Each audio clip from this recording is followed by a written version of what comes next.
All right friends, सो हम लोग जो है योजना पढ़ रहे थे। योजना का 2023 एडिशन है, अक्टूबर 2023 एडिशन है। तो इसमें हम बात करते हैं प्रधानमंत्री विश्वकर्मा स्कीम पे। एक आर्टिकल था, उसी का समरी। तो क्या है दोस्त इसमें? गवर्नमेंट ऑफ इंडिया जो है प्रधानमंत्री विश्वकर्मा स्कीम के थ्रू क्या करना चाह रही है? प्राइमरी ऑब्जेक्टिव है enhancing the quality and expanding the reach of products and services offered by artisans and crafts people. तो एक चीज आपको समझनी होगी, इंडिया में सर्विस कास्ट का कंसेप्ट। ओके, सर्विस कास्ट का कंसेप्ट है और majority of the service caste come under the OBC. Okay, other backward caste में आते हैं, कुछ एससीज में भी आते हैं। तो जैसे आपके बार्बर हो गया, तो बार्बर एक पूरी कास्ट है, नाई जात जिसको कहते हैं।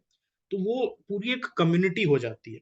एंड दीज पीपल, ये जो नाई कम्युनिटी है, बहुत ज्यादा स्किल्ड होते हैं। बहुत ज्यादा स्किल्ड होते हैं बाल काटने में। कॉबलर जो होते हैं, कॉबलर कम्युनिटी होती है, और ये जो है बहुत ज्यादा स्किल्ड होते हैं कॉबलिंग में। मल्लाह कम्युनिटी होती है। No, what is a mallah community? जो बोट्स, चप्पू चलाती है आपको जो है। तो वो बहुत ज्यादा स्किल्ड होती है बोट्स में। ओके, उसके बाद देर आर पीपल, कुम्हार होते हैं, जो जो जिनका काम होता है पॉटरी का। जिनका काम क्या होता है? पॉटरी का। सो वो बहुत ज्यादा स्किल्ड होते हैं, तो उन सब के टैलेंट को टैप इन करने के लिए। और एक और चीज है कि ये हिस्टोरिकली ऑप्रेस्ड कम्युनिटी है। ये जो है हिस्टोरिकली ऑप्रेस्ड कम्युनिटी है। तो प्रधानमंत्री विश्वकर्मा स्कीम क्या कर रहा है? इनको टारगेट कर रहा है, इनके क्वालिटी और इनके जो रीच है उसको एक्सपैंड करने में। ओके, और जो सर्विसेज ऑफर्ड हैं by the artisans and the crafts people, it focuses on improving the quality and increasing the accessibility of the work of artisans and craftspeople. It aims to integrate Vishwakarmas. Who are the Vishwakarmas? Artisans है और craft people है। तो thinking क्या है दोस्त इसके पीछे? The thought process is that कि अगर अगर हम जो है इन लोगों को who are within this service caste है, थोड़ा सा ट्रेनिंग दे दे, तो इससे जो है इनका बहुत भला हो जाएगा। इन द सेंस दैट कि ये डोमेस्टिक और ग्लोबल वैल्यू चेन में अपना कंट्रीब्यूशन देने लगेंगे और फिर एक्सपोर्ट वगैरह करके पैसा कमाने लगेंगे। All right, funding and implementation. So Pradhanmantri Vishwakarma is categorized as what? Central sector scheme. मैंने बताया है, जहां पर भी प्रधानमंत्री लग जाता है नाम के आगे, इन जनरल, हमेशा नहीं, इन जनरल वो क्या होता है? सेंट्रल सेक्टर स्कीम होता है। मतलब क्या होता है? It means that entire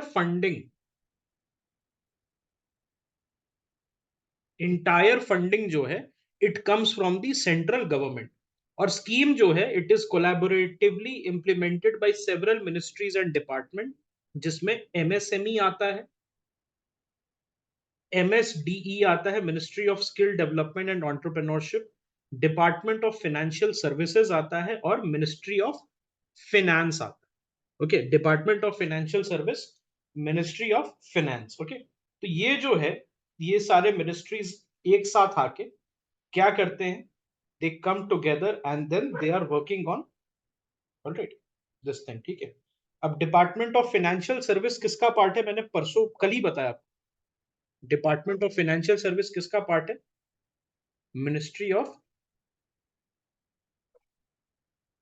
finance का पार्ट।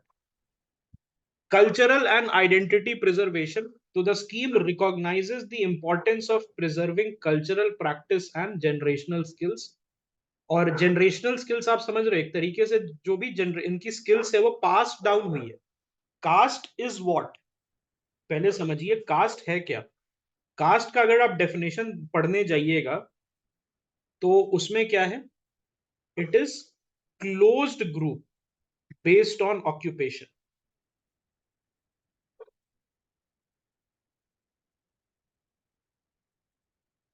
ओके, जिन्होंने एंथ्रोपोलॉजी की क्लास अटेंड की है तो उसमें नेस्फील्ड की थ्योरी याद होगी। आप नेस्फील्ड की थ्योरी याद होगी, रंजन को याद होगा। वीएस को याद होगा, हर्षित को याद होगा, है ना। नेस्फील्ड की थ्योरी पे हमने बात की थी कि उसने क्या कहा था, नेस्फील्ड ने, दैट कास्ट जो है it is a closed group which is based upon occupation of person. ठीक। और ये क्या करता है, गुरु शिष्य परंपरा, जो मेंटर डिसाइपल सिस्टम है, उसके थ्रू जो है सिखाने की कोशिश करता है, that there will be a शागिर्द, समझते हैं हम उर्दू में एक वर्ड बोलते हैं शागिर्द। तो शागिर्द जो है वो रहता है एक बंदा, और एक रहता है जो कि उसका गुरु रहता है। ओके, शागिर्द का मतलब चेला होता है, और एक रहता है उसका गुरु रहता है, या उस्ताद होता है। इसको उर्दू में क्या कहते हैं, उस्ताद शागिर्द। उस्ताद is the person who is the mentor, and the शागिर्द is the, okay, is the person who is learning. It also aims to provide identity and recognition to the artisans and crafts people, acknowledging their contribution to cultural heritage. और जो भी उनका recognition उनको देना है कि उनका क्या क्या कंट्रीब्यूशन रहा है कल्चरल हेरिटेज में। Component of the scheme, so issuance of the PM Vishwakarma certificate and ID card to artisans and crafts people, providing them with formal recognition. यहाँ पर क्या होगा, पीएम विश्वकर्मा सर्टिफिकेट मिलेगा और एक आईडी कार्ड मिलेगा, किसको, आर्टिजन्स को और क्राफ्ट्स पीपल को, और उनको क्या दिया जाएगा, फॉर्मल रिकॉग्निशन दिया जाएगा, जो कि पहले नहीं था। Majority of these service caste people are working where in the informal sector. तो एक तरीके से क्या मैं कह सकता हूं, फॉर्मलाइजेशन ऑफ एम्प्लॉयमेंट हो रहा है through PM Vishwakarma certificate. Initiatives to enhance the skills of artisans, ensuring their techniques are both traditional and contemporary. तो एक तरीके से फाइन टचेस देगा, जो भी, जैसे मान लिया कुम्हार कम्युनिटी के लड़के हैं और कुम्हारी में जाना चाहते हैं, सबसे पहली बात, आप कास्ट के बेसिस पे फोर्स नहीं कर सकते।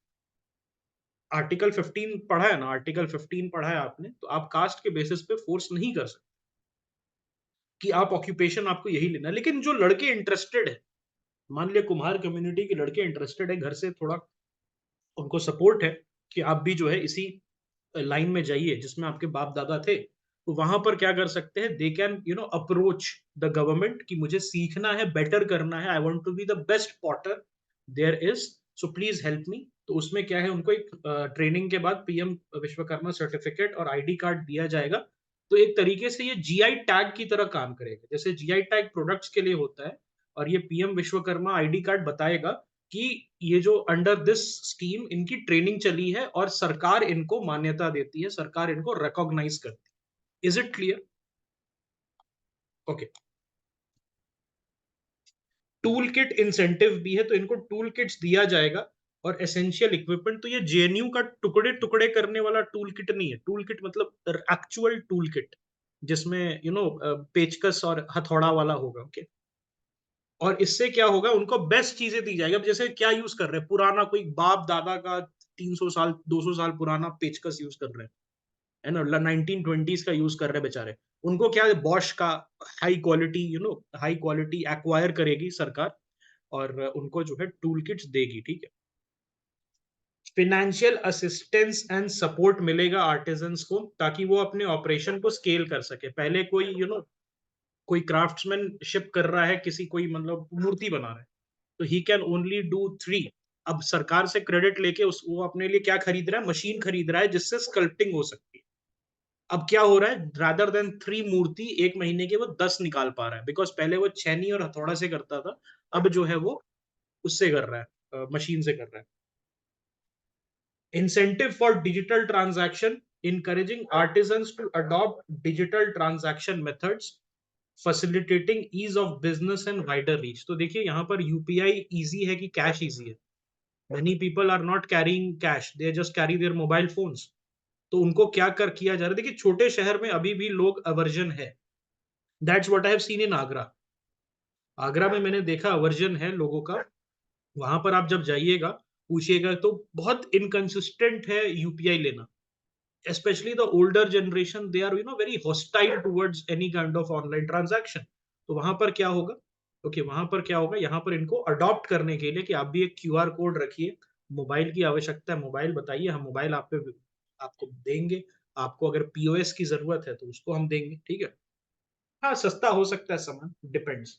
ओके, लेकिन उसकी क्वालिटी बढ़ेगी तो प्राइस भी तो ज्यादा हो सकता है। अगर क्वालिटी बढ़ा के आपको बेचेंगे, पीएम विश्वकर्मा सर्टिफिकेट कोर्स करने के लिए बेचेंगे। अब देखिए यहाँ पर एक समझिए बात को, दिस इज जस्ट आप जो करते हैं ना बीटेक वाले, कोर्सेरा में सर्टिफिकेशन, उसी का ये देहात वाला वर्जन, कैन आई से।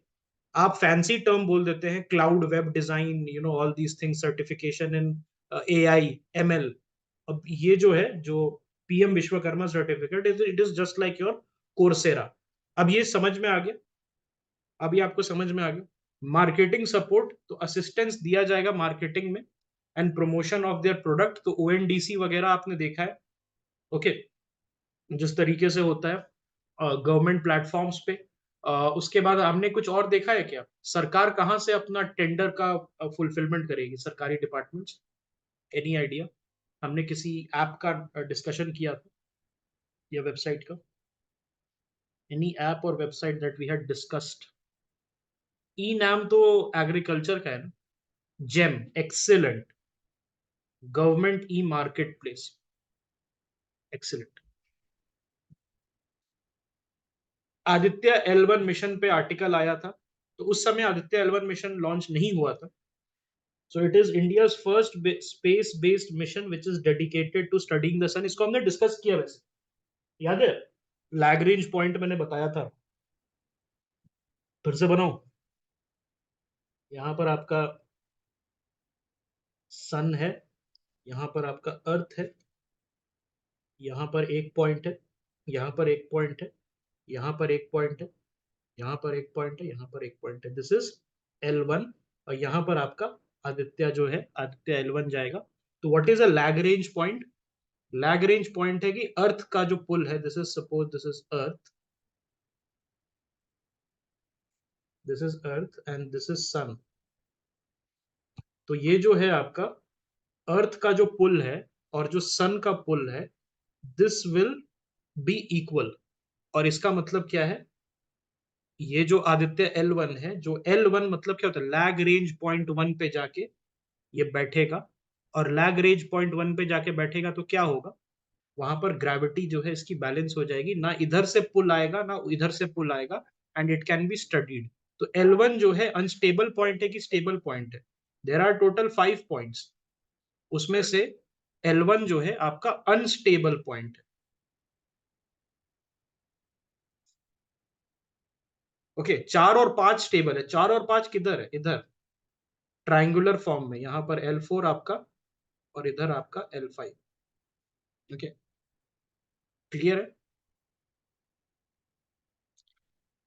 ऑलराइट, तो ये लैग्रेंज पॉइंट वन में जाएगा of the sun earth system, and the strategic positioning will allow the continuous observation of sun without any occultation or eclipse. The spacecraft will carry 7 payloads.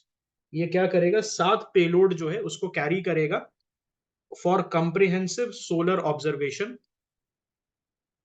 और क्या क्या वो study करेगा, सन का फोटोस्फेयर, सन का chromosphere, और सन का corona.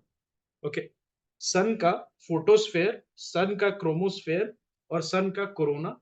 And they will include detectors for electromagnetic properties, particle analysis और मैग्नेटिक फील्ड इंस्ट्रूमेंट का मेजरमेंट करने के लिए what ever instrument is needed. तो पापा याद है, पापा, पापा याद है? आपके पिताजी नहीं, पापा मतलब यहाँ पर जो है पेलोड लेके जाएगा। याद आ रहा है? What was the full form of PAPA? What was the full form of PAPA? Plasma analyser package for Aditya, plasma analyser package for Aditya, है ना? हमने कहा था ना कि the Indian babu will never disappoint you, Maharshi PAPA, है ना? नामकरण में कभी पीछे नहीं रहते, जुगलबंदी, है ना? तो सन जो है वो 4.5 बिलियन ईयर्स ओल्ड है। It is primarily composed of hydrogen and helium gases. Average distance from earth to the sun is approximately 150 million kilometres. Core and surface feature, तो सन का जो कोर है वहां पर टेम्परेचर जो है 15 मिलियन डिग्री सेल्सियस तक चला जाता है, और it is the site of nuclear fusion. तो न्यूक्लियर फ्यूजन होता है इंडिया में या न्यूक्लियर फिशन होता है इंडियन में, इंडियन न्यूक्लियर साइट्स में fission. Fission is stable and fusion is unstable. तो फ्यूजन कहां पर होता है, which country has the fusion reactor? France, ITER, tokamak, ITER, याद है, इंडिया भी इसका पार्ट है। एंड इसमें एनर्जी किसमें ज्यादा जाती है, एनर्जी किसमें ज्यादा सॉरी निकलती है, फ्यूजन में निकलती है, लेकिन फ्यूजन बहुत अनस्टेबल होता है, इसीलिए फिशन पे हम लोग रिलाई करते हैं।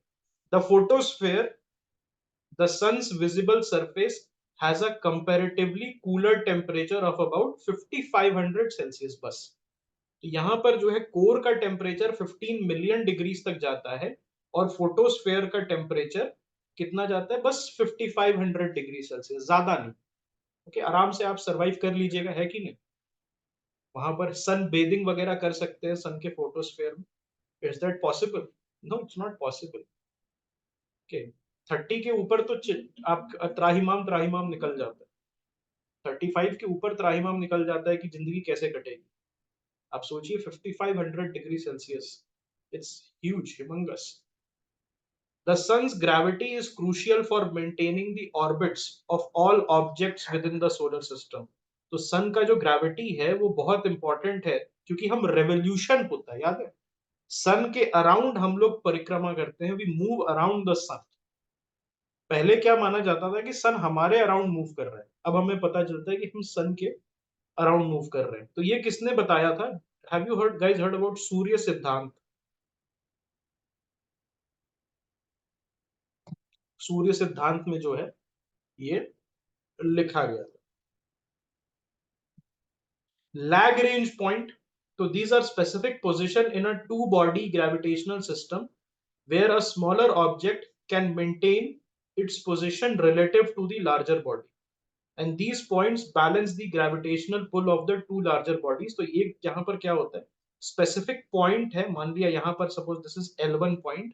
तो यहाँ पर क्या होता है कि जो आपका आदित्य L1 सैटेलाइट है वो क्या कर पाएगा, it can maintain its position, neither earth का ग्रेविटेशनल पुल नॉर सन का ग्रेविटेशनल पुल इस पे ज्यादा इंपैक्ट कर सकता है, और ये स्टेबल रह सकता है। थोड़ा सा इधर जाएगा, थोड़ा सा इस तरफ आएगा, तो what is going to happen, अगर थोड़ा सा जैसे ही इस तरफ आएगा, सो सन की तरफ खींचा चला जाएगा, थोड़ा सा इधर आएगा अर्थ की तरफ खींचा चला जाएगा। This is the perfect position जहां पर आदित्य एल1 जब जाएगा तो वो स्टेशनरी रह सकता है without being affected by sun and the earth gravitational pull. तो ये क्या है, बैलेंस पॉइंट्स है। What are these balance point है, और यहाँ पर gravitational pull of the two larger bodies with the necessary centripetal force for a small object to move with them। ये क्या है, these points balance the gravitational pull of the two larger bodies, sun और earth है यहाँ पर, which are the two larger body, sun और earth है, with the necessary centripetal force। तो what is the difference between a centripetal force and a centrifugal force? Centripetal और centrifugal force के बीच का डिफरेंस क्या होता है? Fugal is a pseudo force, एक अंदर की तरफ लगती है। ओके, इन एक अंदर की, सेंट्रीपिटल क्या है, जब आप गोल गोल घूमते हैं सर्कुलर पाथ पे तो अंदर की तरफ जाता है, और सेंट्रीफ्यूगल फोर्स क्या है, away from the centre. If I just draw it here, suppose ये गोला में बना रहा हूं, तो मेरी go round can be a good example of centripetal force and centrifugal force balance. तो जब अंदर की तरफ जो जाता है, अंदर की तरफ जो फोर्स जाता है तो वो क्या होता है, अंदर की तरफ जो फोर्स जाता है वो क्या होता है, सेंट्रीपिटल। और बाहर की तरफ जो अवे फ्रॉम द सेंटर जाता है उसको क्या कहते हैं, सेंट्रीफ्यूगल कहते हैं, सेंट्रीफ्यूगल फोर्स कहते हैं।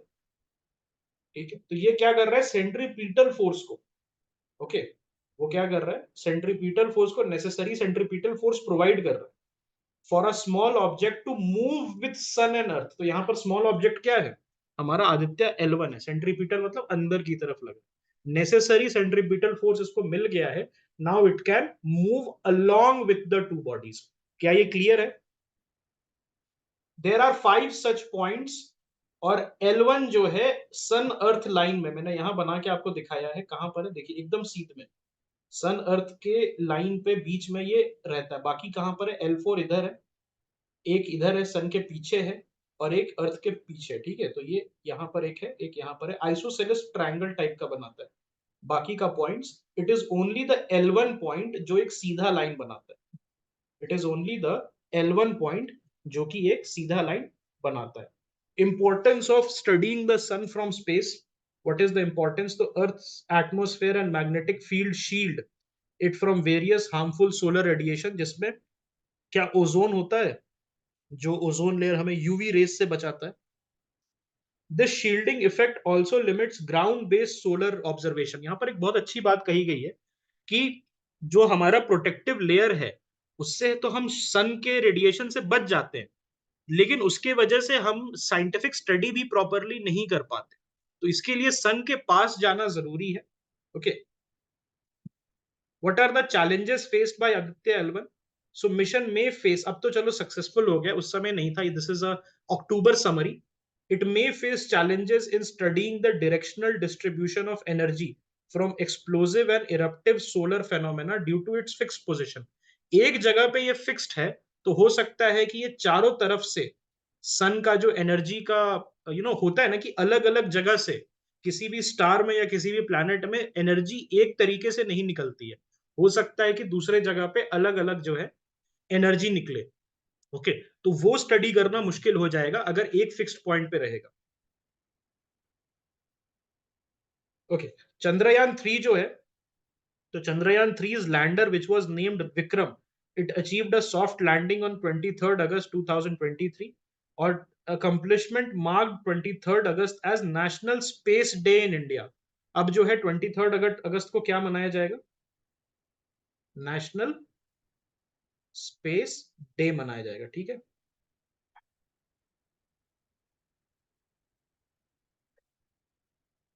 Okay, India's global standing. India's global standing. So with this mission, India became the fourth country in the world to land on the moon. इसके पहले कौन कौन लैंड किया है, any idea? Which all countries have landed on the moon? USA, Soviet union, Soviet union, और कौन है? Is it China? China became the third. China became the third country, and then India. Okay. It was also the first to land near the moon's south pole, which is an area which is previously unexplored.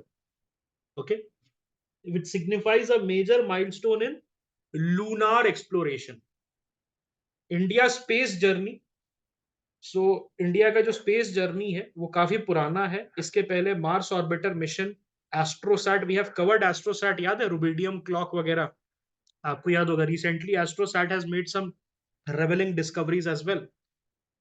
IRNSS, okay, regional navigation system, हमारा जो है अपना नाविक। तो कितने इसमें IRNSS में कितने सैटेलाइट्स है टोटल, हाउ मेनी सैटेलाइट्स? 7 है। हाउ मेनी, और are all geostationary? Are all of them geostationary? No. 4+3 के कॉन्फ़िगरेशन में है, जियो स्टेशनरी ज्यादा है, जियो सिंक्रोनस जो है, सॉरी, जियो सिंक्रोनस ज्यादा है, जियो स्टेशनरी कम है, विच इज मोर डिफिकल्ट। मैंने क्लास में बताया, जियो स्टेशनरी जो है it is more difficult, geostationary जो है it is more difficult to achieve because it requires a larger payload. Okay, it requires a larger payload, और उसको एक परमानेंट एरिया में इक्वेटर के जस्ट ऊपर आपको प्लेस करना होता है। ओके, इन स्पेस क्या है friends? In space is the Indian national space promotion and authorisation centre. It reflects India's commitment to enhancing its space capabilities by involving the private sector. In space जो है, ये आपने देखा होगा स्काई रूट करके एक कंपनी आई है, sky root. उसने भी अपना जो है रॉकेट लॉन्च किया था। और sky roots Hyderabad based company, if I am not wrong, है ना।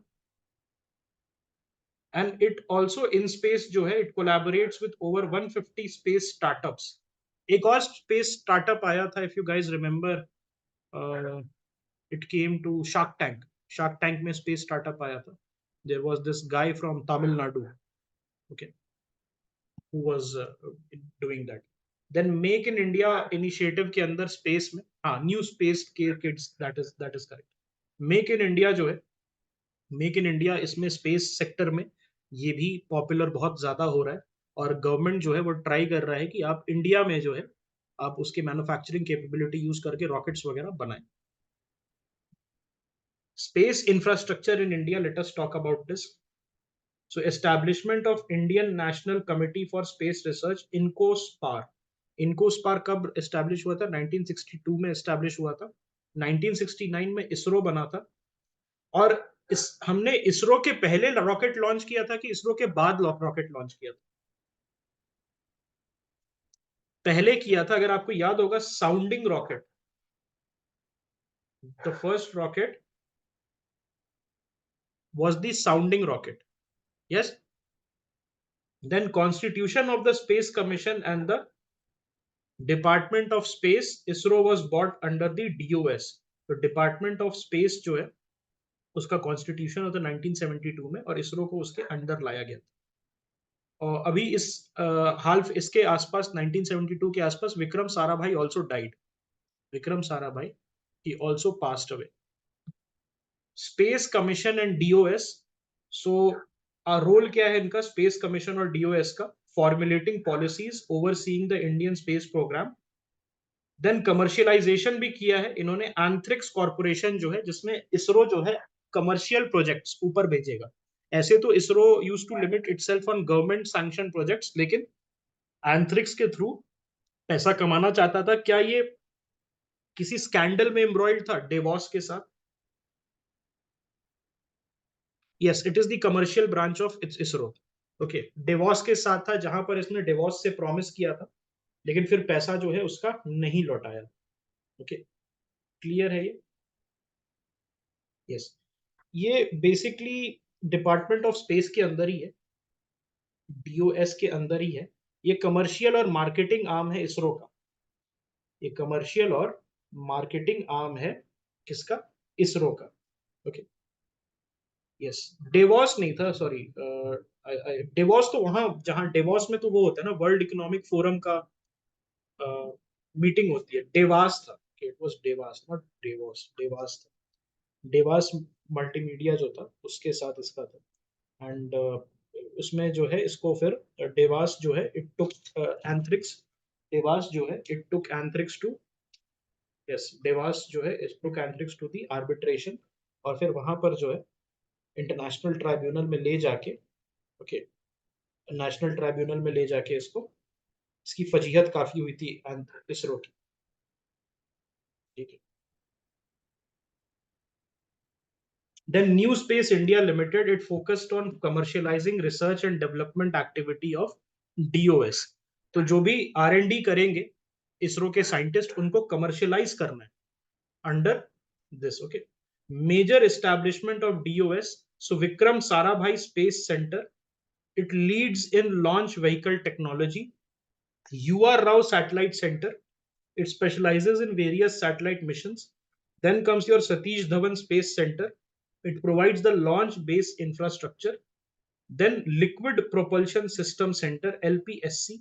It focuses on propulsion system for launch vehicles and spacecraft. तो क्या क्या है?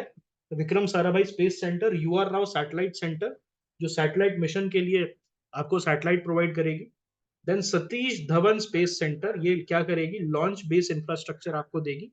और liquid propulsion system centre, LPSC, जो आपको प्रोपल्शन सिस्टम प्रोवाइड करेगी लॉन्च व्हीकल्स के।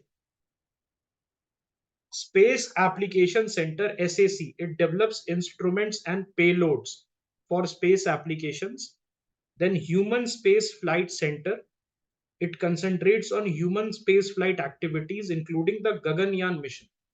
तो ये गगनयान मिशन वगैरह जो है उस पर फोकस करेगा। Then national remote sensing centre NRSC, it focuses on the remote sensing data acquisition. उसके बाद रिमोट सेंसिंग का मतलब क्या होता है? रिमोट से आप जो है ऊपर से, यूजिंग रिमोट सेंसिंग आप जो है ऊपर से डेटा ट्रांसमिट करा सकते हो। प्रोपल्शन कॉम्प्लेक्स, यस, दूर से ऑब्जर्व कर सकते हो। It handles the assembly integration and testing of the propulsion system. Then ISRO telemetry tracking and command network ISTRAC, this provides TTC and mission control services. तो TTC क्या होता है? Telemetry, tracking और कमांड सर्विसेज, ये जो है आपका ISTRAC provide करता है। Then comes your master control services. Indian institute of remote sensing भी है, IIRS। अब यहां पर आपको क्या करना है, ध्यान से सुनना। रिमोट सेंसिंग का रट्टा मत लगाना कि यहां पर होता है, इस जगह होता है, इस शहर में होता है। रिमोट सेंसिंग का साइंस समझना होगा, रिमोट सेंसिंग का साइंस समझना होगा, क्योंकि इस टाइप का क्वेश्चन आया है कि नहीं? क्या इस टाइप का क्वेश्चन आया है? NFID करके, NFID जो है, RFID, इस टाइप के question. Then they have asked you questions related to visible communication, visible communication से। तो remote sensing also can be asked, remote sensing also can be asked, okay. Then national atmospheric research laboratory, it is engaged in atmospheric and space science research. North eastern space application centre, तो ये space based initiatives north east region में coordinate करता है। Then Indian institute of space science and technology, IIST, with where it is? IIST कोई idea? It is in Kerala, Thiruvananthapuram में। बहुत competitive exam होता है इसका, बहुत ब्राइट बच्चों को जनरली ये लेता है। आई थिंक आइसर के ही एग्जाम से इनको लिया जाता है, ऐसा कुछ है। आई am not very sure, but I think Eicher के एग्जामिनेशन जो है, नाइसर करके होता है ना एग्जामिनेशन, उसी के थ्रू जो है इनको लिया जाता है। और हाँ, जेई एडवांस वगैरह के जो टॉप रैंकर्स जो है, who want to study space sciences, और इसरो में इनकी प्लेसमेंट होती है। ISRO as a ISRO scientist जो है इनकी प्लेसमेंट करते हैं। Very tough to get in, that's what I know. Antrix corporation limited, a government owned company under DOS, तो ये 1993 में आया था। और ये क्या कर रहा है? ऑफर कर रहा है अपने सर्विसेज टू फॉरेन कंपनीज। तो अगर आपको सस्ते में सैटेलाइट लॉन्च करना है तो आप एंथ्रिक्स को कॉन्ट्रैक्ट कर सकते हो। एंथ्रिक्स वाले जो है आपको प्रपोजल भेजेंगे कितने करोड़ में होगा, और फिर आपको वो जो है, वर्जिन गैलेक्टिक सुना है? वर्जिन, रिचर्ड ब्रांसन वाला, रिचर्ड ब्रांसन वाला। तो रिचर्ड ब्रांसन जो है, ओके, वो आपका ऑलराइट, उसका हमने भेजा था ऊपर, उसका सैटेलाइट जब है एक हमने भेजा था, एक याद होगा आपको, 104 सैटेलाइट एक साथ भेजे थे। Yes. New Space India Limited, NSIL, this is also a government undertaking which is focused on the space industry. In space, इसका हेडक्वार्टर्स जो है अहमदाबाद में है, और फील्ड ऑफिसेस बेंगलुरु और मुंबई में है। एंड इन स्पेस क्यों हुआ था? In response to the opening of the space sector to private enterprises, जब FDI अलाउ कर दिया स्पेस सेक्टर में। What is the space sector FDI? Any idea? Any idea space sector का FDI कितना है? What is the FDI limit of space sector? It is 100%। Newest जो है, newest rule के अकॉर्डिंग, फरवरी 2024 के अकॉर्डिंग, it is 100% is allowed. Okay, okay, is it 100% automatic? Is 100% automatic? नहीं, इसमें अलग अलग एंट्री रूट्स है, अलग अलग एंट्री रूट्स है। 74% ऑटोमेटिक है, उसमें सैटेलाइट मैन्युफैक्चरिंग है, ओके। और बाकी का 26% आपको गवर्नमेंट रेगुलेशन से पार करके लेना पड़ेगा। सैटेलाइट मैन्युफैक्चरिंग वगैरह जो है, ये सारी चीजों में आप कर सकते हो। 49% जो है वो लॉन्च व्हीकल में। देखिए 49% सेंस बनाता है कि नहीं? कोई भी कंपनी, ऐरा गैरा कंपनी बाहर से आके इंडिया में लॉन्च व्हीकल बना के न्यूक्लियर बम लॉन्च कर रहा है। पता चला किम जोंग उन का कोई फंडेड कंपनी है और इंडिया में 100% FDI है, तो उसका लेके कहीं बिहार में रॉकेट लॉन्च कर रहा है, साउथ कोरिया में। ऐसा हो सकता है, दिस इज पॉसिबल। और फिर पता चला next day north Korean news पे खबर आ रही है कि जापान को मार दिया एक रॉकेट। एक रॉकेट कहाँ से लॉन्च हुआ है? तो बिहार से लॉन्च हुआ।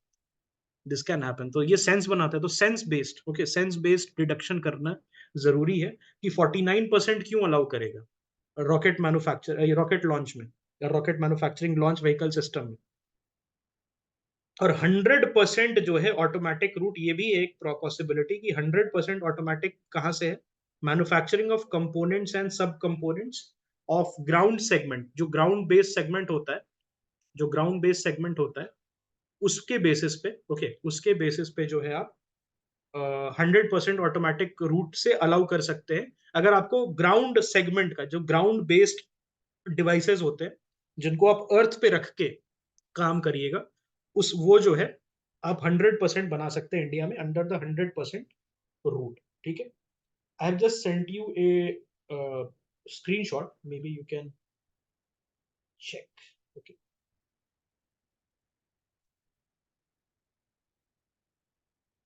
एक बार चेक कर लो। तो ये बहुत रीसेंट न्यूज है, बहुत रीसेंट न्यूज है।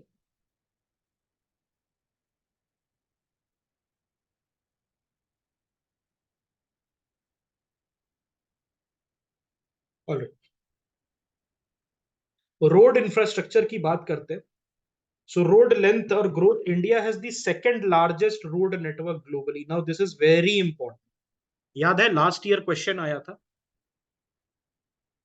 लास्ट ईयर क्वेश्चन आया था वो कहाँ से आपके बैंकॉक से लेके कहाँ तक जाता है। Have you seen that? एक क्वेश्चन था ना मल्टी मॉडल ट्रांसपोर्ट करके, तो वो उस टाइप पे क्वेश्चन आ सकता है, हाईवे वाला। तो second largest road network globally with USA having the longest. और सीएजीआर कितना है? 3.64% है।